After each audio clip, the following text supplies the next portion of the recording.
publish this, but it's a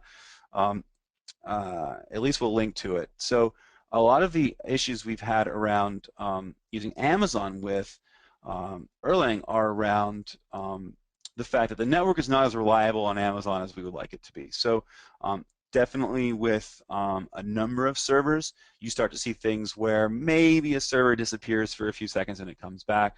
Maybe you lose some packets.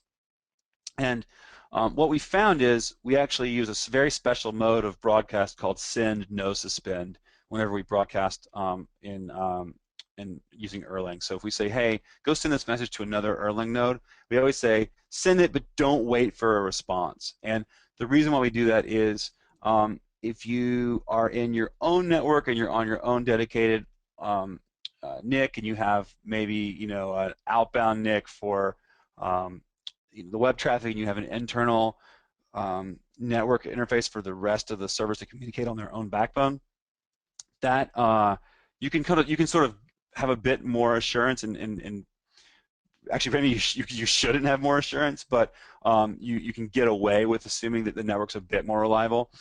Amazon is definitely a difficult environment when you have a lot of Erlang nodes, and so once we've found that out, we've made it a lot, like using send no suspend. It solved a lot of our sort of difficult issues around Amazon network instability. So anyway, there we go.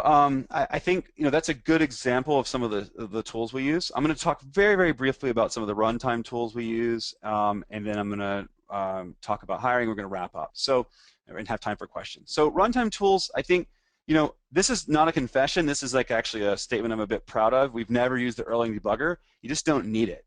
You can trace. You can look at call